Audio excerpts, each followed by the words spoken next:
Astral Projection 101. In this video, we're just going to brush upon this topic, but we should have enough information that you should be able to have liftoff and kind of a basic understanding of what astral projection is and how you can begin to use it.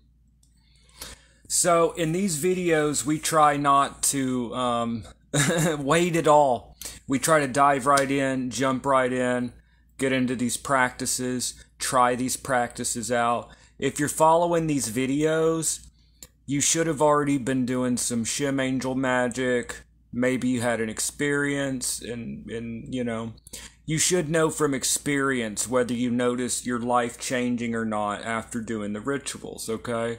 So you have a little bit of experience. You could speak a little bit from experience, what you think of shim angel magic. What was your experience when you were doing that? Now we're getting into astral projection, astral travel. So this is viewed in different ways. What is this? Soul travel to out-of-body experience. These are all different terms that are used in different ways.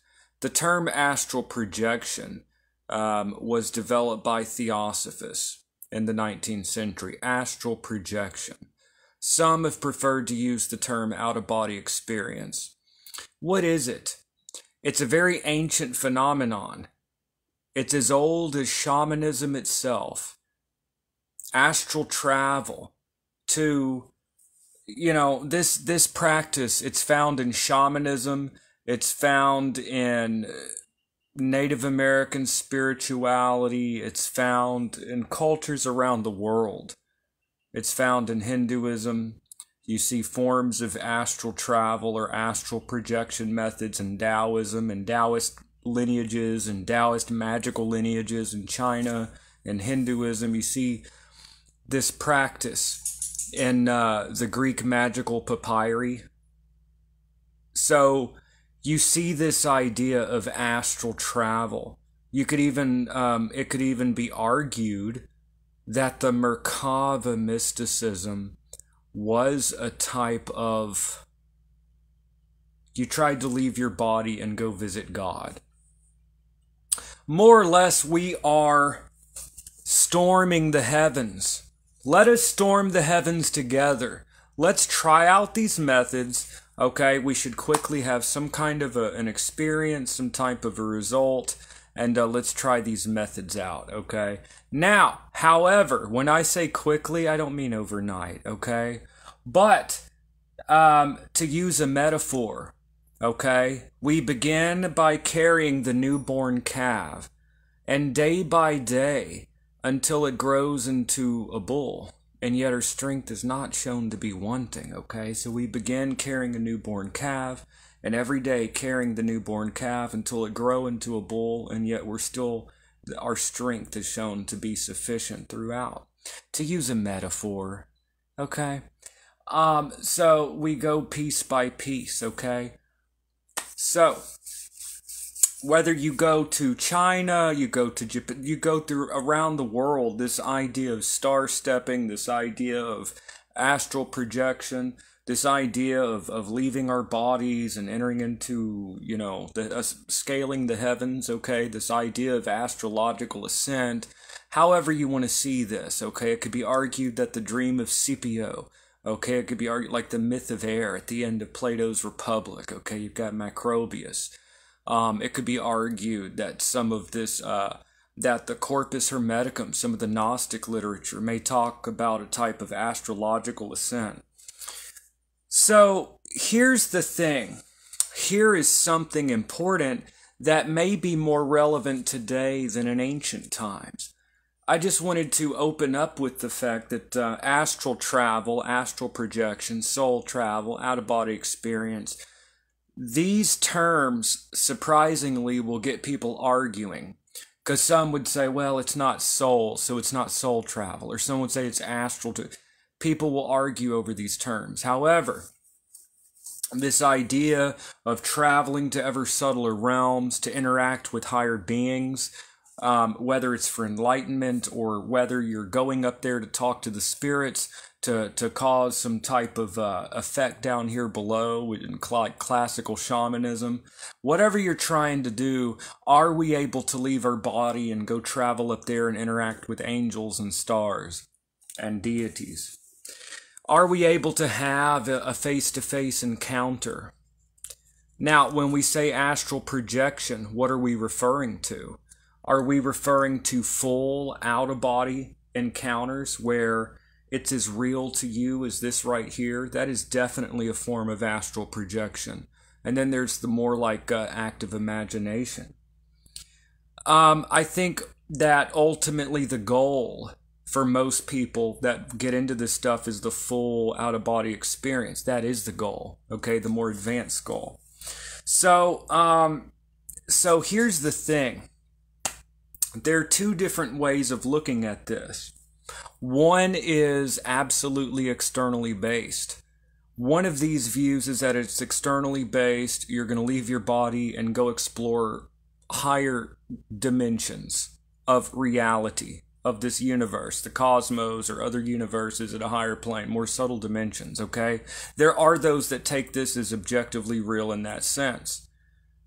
Others view this as internal, a moving inward, an inner travel. Here, it would not matter from this perspective. It would not matter if it is objectively, externally real or not. From this perspective, astral projection could be used for inner work, for, let's say, shadow integration, shadow work, working with their inner child, or working through past memories. It could be used as a psychological tool in which we can play out different scenarios, okay, in a safe environment to see how, to kind of practice how we would react to different scenarios playing out in our lives. So there are many ways that you could use astral projection. Now, there are different ways of looking at, what about lucid dreams? Should lucid dreams be considered astral projection? Many people would say no, absolutely not. Some people would say yes. So what about lucid dreams? That's when you wake up in a dream and you realize you're dreaming and you become ultra aware and you're like looking and experiencing and you learn to manipulate your environment. Some would say that this world here is a hologram and that this reality itself is nothing but a dream. Now, you know, if people want to, you know, go jump off of whatever and test that, they're free to do so. But I think that, you know, I think that people need to be careful with these theories because it's, you know, you got to keep your feet planted on the ground. We need to stay in this objective reality. That's what's dangerous about getting into these types of ideas. But anyways, astral projection. Some would see it as objectively leaving your body, going to more subtle dimensions. So that someone that sees it objectively like that, they may go observe, they may go travel in the subtle realms of fire and try to objectively interact with, you know, some kind of, make contact with some type of elemental of fire and have some kind of experience, as an example. Some would see it as all internal, okay, that you're working with different aspects of your psyche, whether you're exploring a Venusian realm, a realm associated with passion and love and artistic aspects of things, or whether you're traveling in a mercurial realm, okay? You're interacting with different aspects of yourself. You could work with your inner child. You can work with these different parts of yourself personified as scenes and things, okay? So from a psychological perspective, even if it's not objectively real, you could see the use of astral projection as active imagination, as all kinds of tools, not to mention the recreation, and that it's just really cool. Out-of-body experiences could be scary. They could also be pretty cool. Go fly in the air and have all these experiences. It's awesome. So, out-of-body experience, what is it? For some people, it is horrifying.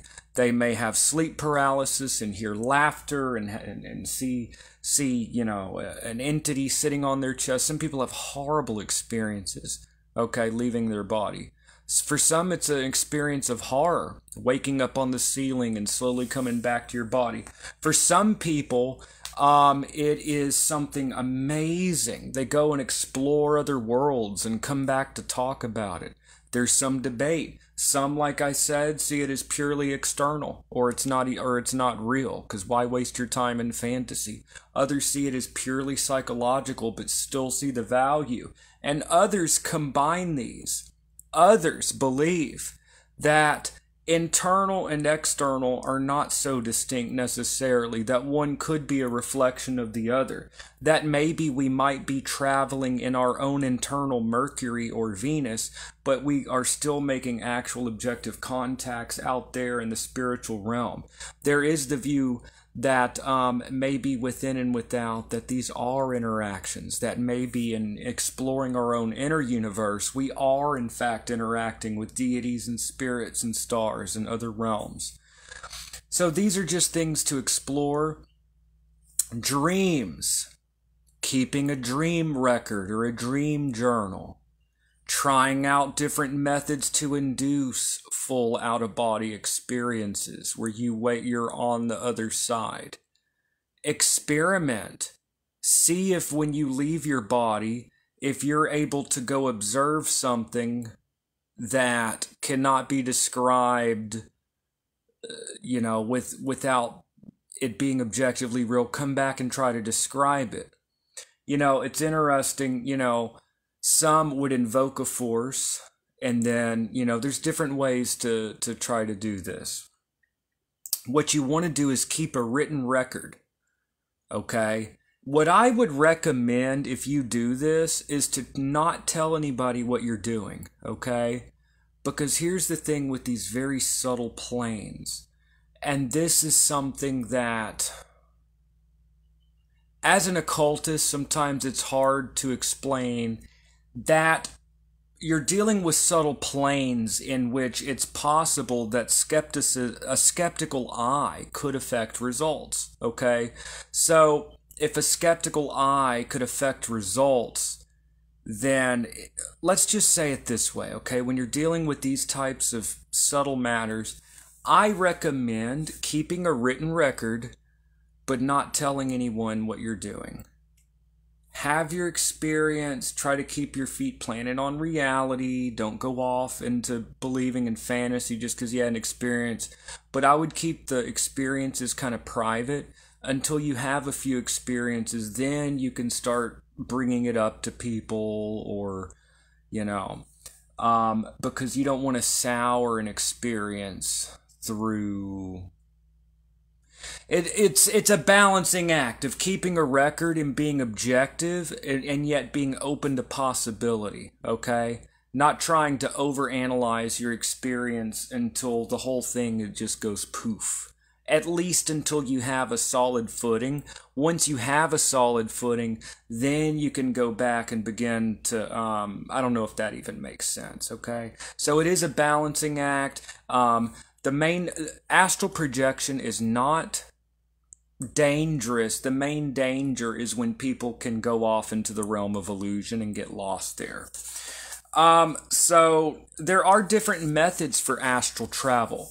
One of these was developed by the Monroe Institute, and it sounds, I don't like bringing it up because it sounds a little conspiracy theory-like, and a lot of people think it sounds a little wonky. But it is true if you look it up. It was used by the CIA, the Monroe Institute. The Gateway Experience was used by the CIA.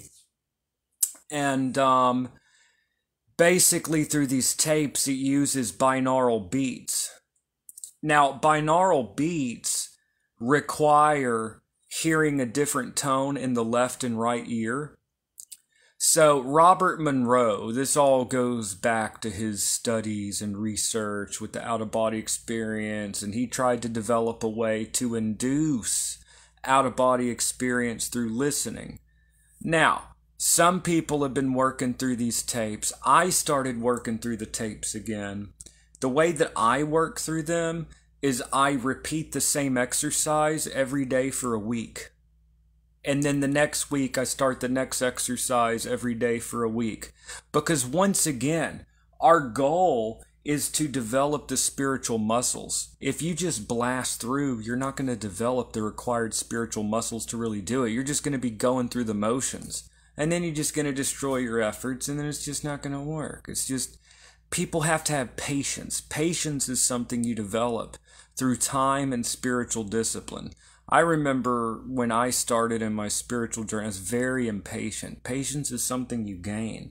With the prayer beads that I use, or with the beads, I encourage people to count 72 beads and then turn it and then do your mantra, the 72 recitations. Why? Because that discipline, making yourself do a mundane discipline task day in and day out, helps us to develop the inhibitory centers in the brain, which, whether you see spirituality as, however you view this, we need a world where more people have self-control. If we are going to explore these higher realms, we need to equally, as we put our leaves up into the heavens, we need to equally put our roots deep into the earth. We need to equally dig our feet into the ground. We need to be in this world. So that's part of the nature of duality. You have to have both. So if you're going to be exploring higher realms, we need to keep our feet planted in this world. Now, if you're going to be doing astral projection techniques, I would like to say a couple of things. It's important not to eat anything right before, because that may affect results. Many people have noticed that eating right before meditation or spiritual practices or astral projection can kind of weigh you down and dull the experience.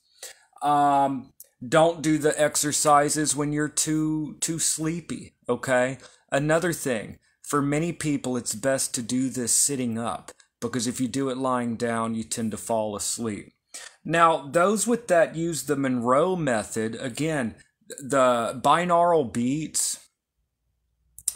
This is sad because many people use binaural beats without headphones, and they're not binaural beats at that point. Binaural beats require headphones or earbuds, okay? Because you have to hear a tone in one ear, the right ear, and a different tone in the left ear. And what happens is, hearing these two tones, your brain, it synchronizes the left and right hemispheres of the brain. So this hemisync comes from hemisphere synchronization, okay? And through hemisphere synchronization, through hemisync, through listening to the tones, this is said to induce out-of-body experiences. Now, those of you that are working through the Monroe or the Gateway experience, very useful method, very cool. I would be careful. Anyone that deals with like mental illness, schizophrenia, things like that, also epilepsy, I'm not sure. I would look into it if the tones could affect you if you're epileptic. But beyond that, I really recommend trying out the Gateway Experience by the Monroe Institute. And I recommend going slowly. Like I said, the same exercise daily for 1 week, okay? Like I said, using the metaphor, we begin by carrying the baby calf, and day by day, as it grows into a bull, a grown bull, our strength is not shown to be wanting, okay? We grow in strength, okay? Using a metaphor here. So there's the hemisync method of astral projection, okay? You may end up listening to these tapes and find that you're walking around a room looking down at your body. What is that? Is it in the brain? Are you having a dream that you woke up in your dream? Or are you like literally like crossing dimensions? What is going on? Well, when you leave your body, sometimes you see things in the physical that don't match what's physically there when you come back. Does that mean it's an illusion? Or is it possible on the astral plane things are more tenuous? Is it possible that you did see... There's just so many questions, okay? We're dealing with something... I mean, don't people want to move beyond the boundary of reality? Don't people want to push the boundary? Don't people want to pop their head out of reality and see what no one else sees? I do. I want to explore. Okay? Let us build us a ladder. I want to see beyond yonder hill to the splendor beyond. Okay, I want to see beyond yonder hill that clouds our vision. I don't know about y'all. Whether astral projection be something that is only in the mind, the brain itself is a waking dream, there's still uses. Inner work with your inner child, work with the shadow, all that. There's all kinds of things you can do with, or just the recreation because it's cool. Or whether you're dealing with objective spiritual realities and you can astral project to try to reach more subtle planes. Find your guru, find your spiritual teacher, okay? There are people that take that approach. Travel to the subtle planes to find your guru out there in the stars. Or whether your goal is to do ceremonial magic and invoke planetary intelligences and spirits to try to affect things through ceremonial, like classical Renaissance but let's say you want to combine astral travel and go up there to talk to a Shem angel or an intelligence of Mercury or Mars that you invoked. Okay? Let's say you want to go up there. What better way to learn than to learn from the gods themselves? Is it possible to communicate with a star or an angel? If it is impossible, and if it is just in the brain, then why would we not want to push those boundaries? If it is impossible to dream of such a thing, then we should still push. We should still push beyond. On, upward, onward. Okay? It's time to scale the heavens. Okay? It's time to scale the heavens. Let's do that together. So, there's the hemisync methods. There's all kinds of methods. There are methods to have full out-of-body experiences where you imagine that you're climbing a rope or you're going up a ladder. All kinds of things. There's waking-induced lucid dream. There's all kinds of stuff to go into. Now, me personally, I don't consider myself an expert in astral projection, but I consider myself an occultist and a practitioner. And so I like to share these experiences and share these methods, and I want people to try it out. Try it out, see what happens. I want people to try these methods out and have an experience. So, and when it comes to methods, what could you do? I recommend, in the terms of ceremonial magic and dealing with spirits and things, to have a bedside altar. Have a goal. Have a destination. You could use astrological timing, the planetary hour, Orphic hymn. I'm actually thinking about doing a group astral projection where we can cycle up through these planets together, and we could all have an experience and compare notes. It would be interesting to do if we could organize that kind of thing, see what happens, So the Orphic hymn at the planetary hour of the sun, for example, Orphic hymn of the sun, go up, try to have an interaction with solar spirits, okay? So that's an example. So planetary, astrological magic, think of astral travel as like astrological travel. The tree of life, travel in the tree of life, interacting with the spirits of astrology at astrological timing, Shem angel magic. Hemisphere synchronization I talked about, using binaural beats, which do require different tones in the two ears. So if you use binaural beats, be sure and use earbuds.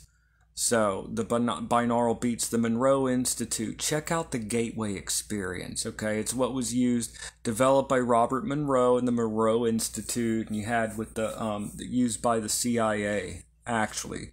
And then you have active imagination. Now, what do I recommend for my viewers and those listening?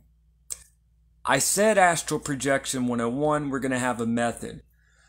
So, if you want a full out-of-body experience where you're walking around the room and it's as real to you as this is right now, for that, there are books you can buy on Amazon. I've got a few books. I'm working through them. You could learn about that, okay? There's also the Gateway experience that you do through binaural. It's a whole training system, okay? If you work through that, I recommend doing one exercise daily for a week then go on to the next exercise 2 daily for a week, then go on to exercise 3 daily for a week, etc., etc. You'd follow it that way.